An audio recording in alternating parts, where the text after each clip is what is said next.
পরিবর্তন news channel, আপনার কণ্ঠ, আপনার পছন্দ। কবিগুরু রবীন্দ্রনাথ ঠাকুরের ১৬৪তম জন্মবার্ষিকী। স্বাগতম সবাইকে। আমি পরিবর্তন নিউজ চ্যানেল। আজকের এই বিশেষ দিনে ২৫শে বৈশাখ আমরা একত্রিত হয়েছি আমাদের প্রিয় কবিগুরু রবীন্দ্রনাথ ঠাকুরের ১৬৪তম জন্মজয়ন্তী পালনের জন্য। ২৫শে বৈশাখ অন্তর্লীন শ্রদ্ধার্ঘ্য বাংলা মনীষার শ্রেষ্ঠতম মনীষী লহ প্রণাম কবিগুরু রবীন্দ্রনাথ ঠাকুরকে। শুভ রবীন্দ্র জয়ন্তী।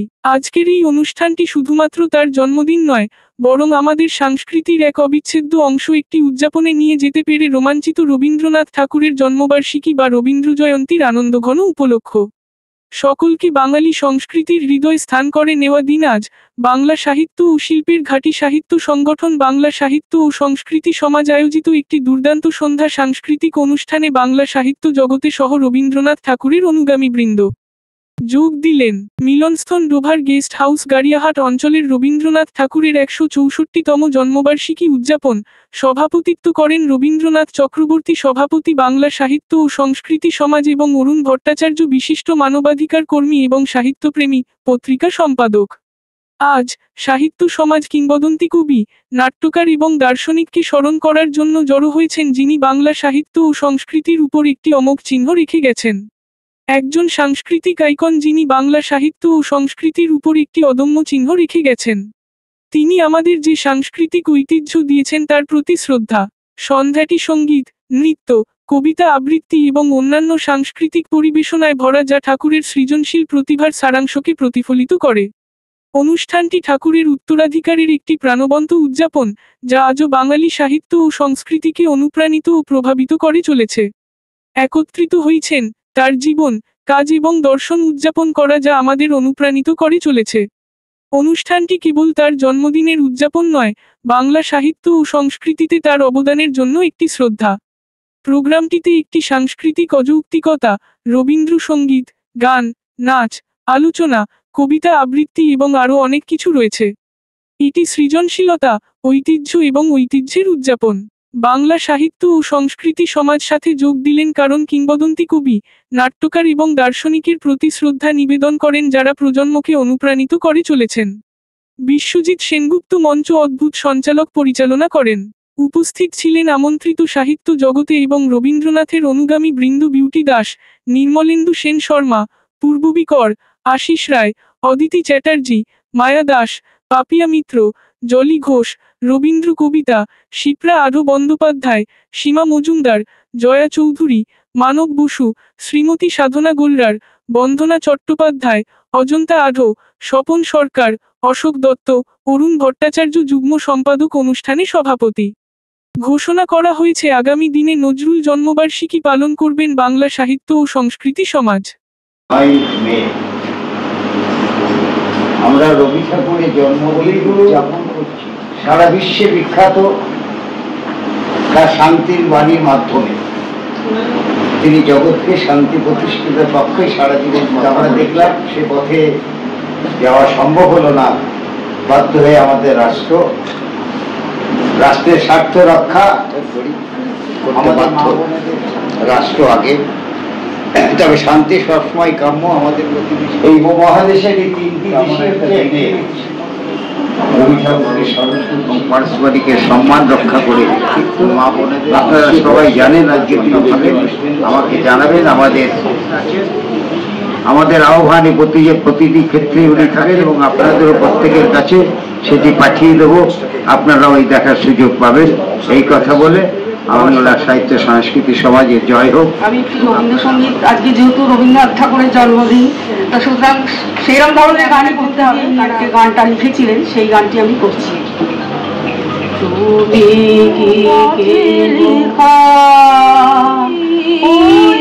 আলো হাতে জ্বলিয়াছে আমার নিখিল, তোমাকে পেয়েছি দাও ছবি নাও শুধু। তাই রবীন্দ্রনাথের ঠাকুরের পূজা পর্যায়ে একটা গান আমি গাইছি।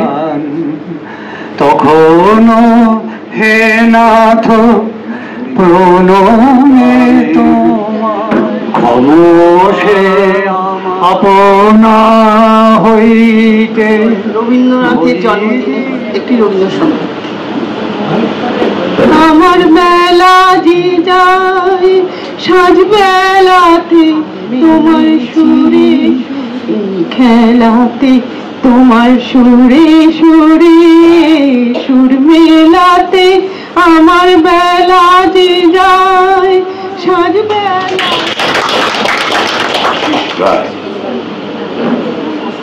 কবিগুরু রবীন্দ্রনাথের 165তম জন্মজয়ন্তীতে উপস্থিত সবাইকে আমার আন্তরিক শুভেচ্ছা ভালোবাসা জানিয়ে রবীন্দ্রসঙ্গীত আছি পথে যেতে যদি আসি গান সারা হবে আমারে সে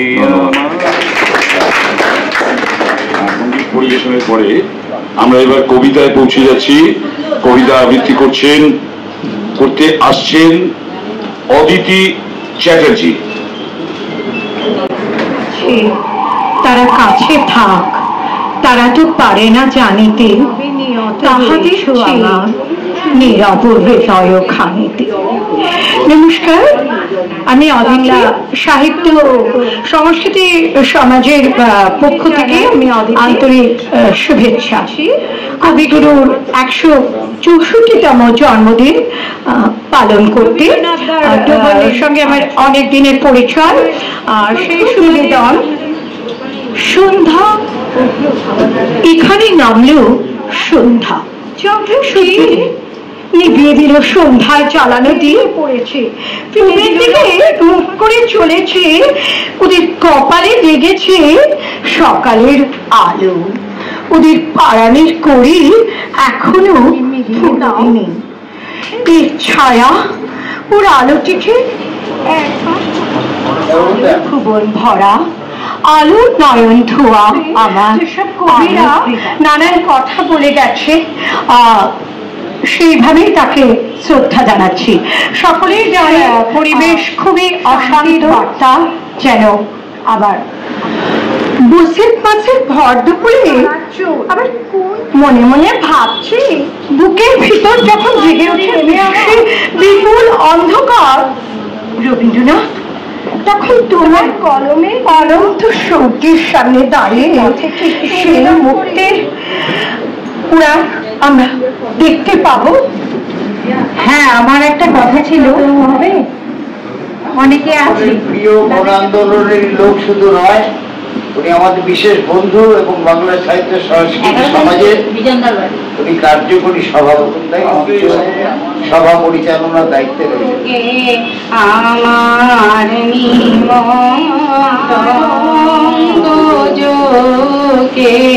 আমার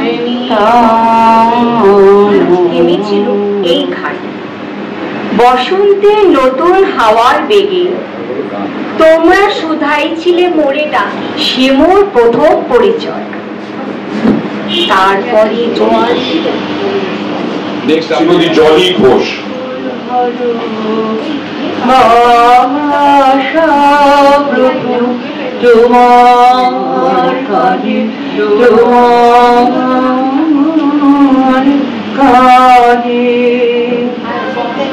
যথেষ্ট আমার সহস্র বিশ্বকবি রবীন্দ্রনাথ। হে বিশ্বকবি রবীন্দ্রনাথ কেমন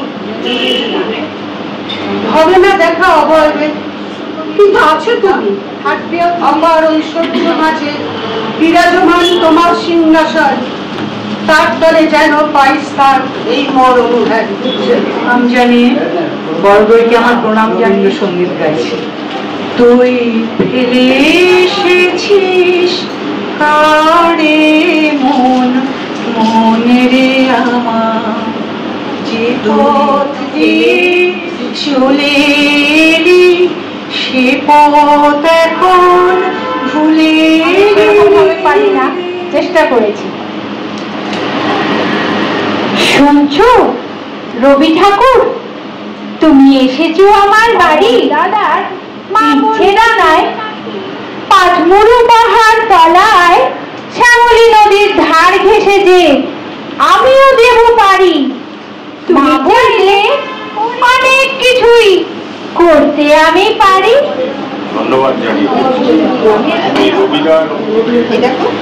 আগে যখনই রবীন্দ্রনাথ বরাবরই সোচ্চার হয়েছেন এবং বরাবরই তিনি বলেছেন, যেমন ধরুন এবং আজকে যেমন ধরুন যাত্রার বিসর্জন নাটকে আপনারা জানেন বলিদান নিয়ে, সভ্যতার সংকট নিয়ে লিখিত, এটা উনি আজ থেকে প্রায় 100 বছর আগে 1343 সালে লিখেছিলেন। আফ্রিকা উদ্ভ্রান্ত সেই আদিম যুগে স্রষ্টা যখন নিজের প্রতি অসন্তোষে নূতন জ্বালাচ্ছিল তোমার চেতনাকৃত মনে, বিদ্রুপ করছিল ভীষণকে বিরূপের ছদ্মবেশে, সংখ্যাকে চাচ্ছিলে হার মারাতে, বলো ক্ষমা করো ক্ষমা করো, এই হোক তোমার সভ্যতার শেষ।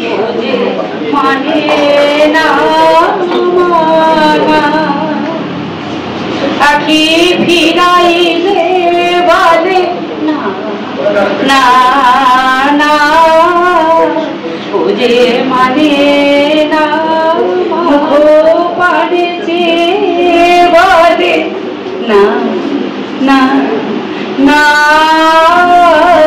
যে ভাষা করি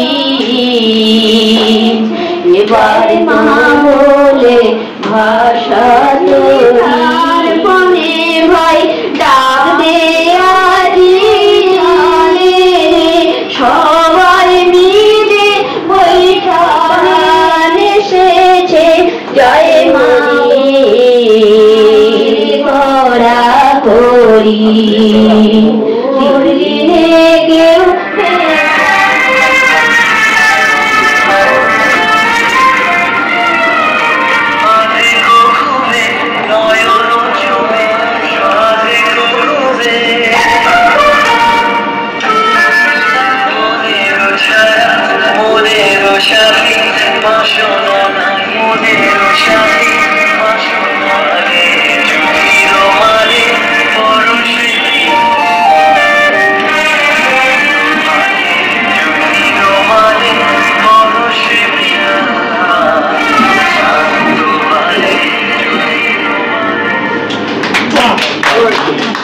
পাইনি, তবে আমি অন্য একটা লেখা নিয়ে এসেছিলাম।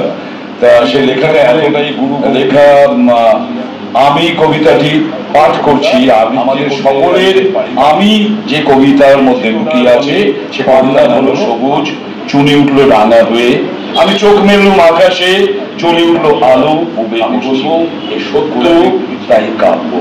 এ আমার অহংকার, অহংকার সমস্ত চতুর হাসি তার মৃত্যু দূতের মতো ঘুরি মেরে আসছে সে, পৃথিবীর পাঁজরে গিলে ফেলবে দিন রাতের জমা খরচ, মানুষের কীর্তি হারাবে।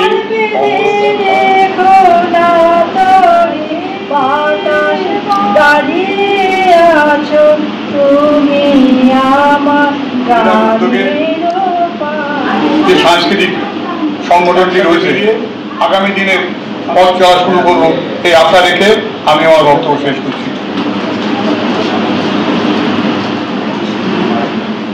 নমস্কার জানিয়ে আমার ছোট্ট সঙ্গীত পরিবেশন করি রবীন্দ্রনাথের। মহাকালোর মাঝে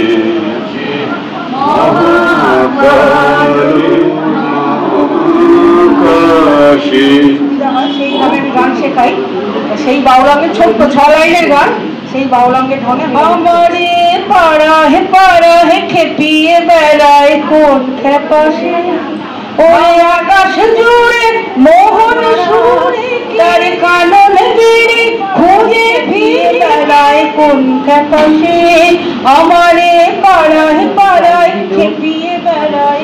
মেঘলা দিনে দেখেছিলেন মাঠে কালো নীল কালো কুলিন, ঘন রেখে আধার ঘুলো রেখে ডাকতে ছিল শ্যামল দুটি গান, শ্যামাঙ্গের রাবেন্দ্রিক ভাষা, বঙ্কিনী RSS, সে আমরা মাঝখানে কাকে দেখেছি যে তার ভাষা মানে রবীন্দ্রনাথকে পাঠ্য থেকে বাদ দিচ্ছে। আমাদের যে বাংলা ভাষাভাষীর মানুষ অন্য প্রদেশে যায়,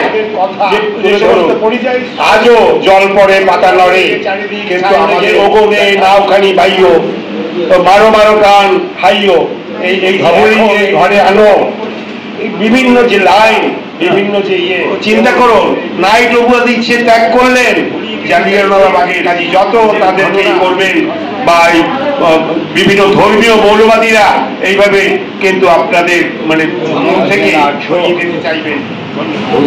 বাবু এবং সহ আমাদের বিশিষ্ট সদস্য বন্ধুরা, রবীন্দ্রনাথ মানুষ, রবীন্দ্রনাথ অ্যাকচুয়ালি তাই, তিনি একেবারে অরুণদা বলছিলেন, তিনি কিন্তু একেবারে বিপ্লবী, একেবারে দেশপ্রেমী, মানবপ্রেমী, প্রকৃতিপ্রেমী। তার মধ্যে কোনো জায়গায় গ্যাপ নেই। একটি মানুষের মনে সান্ত্বনা পেতে সন্তান হারা যখন হন, আশ্রয় কোথায়? রবি ঠাকুরের কাছে। তাই এমন একটা মানুষকে আমরা স্মরণ শুধু করি, বাংলায় নয়, রবীন্দ্রনাথ সারা বিশ্ব। রবীন্দ্রনাথ হচ্ছে আমাদের রাষ্ট্রের রাষ্ট্রদূত, পৃথিবীর সমস্ত দেশে তিনি পূজিত এবং তার নাম করলে যত আমরা ভদ্র মহিলা মানে তার মেয়ে কর্ণকান্তি হেঁটে এসে যাচ্ছে পাশ থেকে, তিনি বলছেন অবাঙালি। বিদ্যাসাগর সম্পর্কে, বিদ্যাসাগর মাথায় বাঙালি। আমরা রবীন্দ্রনাথকে দেখি, সুভাষচন্দ্র বোসকে দেখি, আমরা বিবেকানন্দকে দেখি। আরো একজনের কথা বলতে হয়, ভারত সভার একটা সভাতে ছিলাম, সে সময় বাংলাদেশ থেকে দুজন ভদ্রলোক এসেছিল, তাদেরই বক্তব্য ছিল। আমার খুব খারাপ লাগছিল। তখন তিনি বললেন তারা চাষ ছাড়া আমরা বাঁচবো না। তিনি এতটা মহৎ ব্যক্তি, ছেলেকে ইঞ্জিনিয়ারিং আমাদের ছাড়াই বাঁচবেন। আমরা তার থেকে আস্বাদন করি, শিখি, জানি, নিজেদের জীবনকে একসঙ্গে করলাম না, রবীন্দ্রনাথকে আগিয়ে নিয়ে এলাম। আমার নিজের মনে হয়েছিল, আমি এই বিষয়ে বললাম বলে না রবি বিষয়টা ঠিকই, রবি ঠাকুরের যিনি রবি ঠাকুরই হওয়া উচিত। তা সেই জন্য অল্প পরিসরে করেছি। আমরা যে কাজগুলো করি প্রচুর মানুষ আছেন।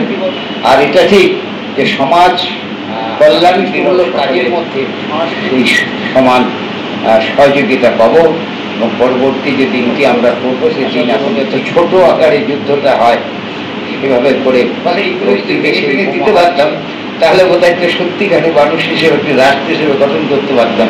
যাই হোক, সেটা ভাবা জায়গায় সমাপ্ত করছি। সকলে আমার ভালোবাসা, নমস্কার।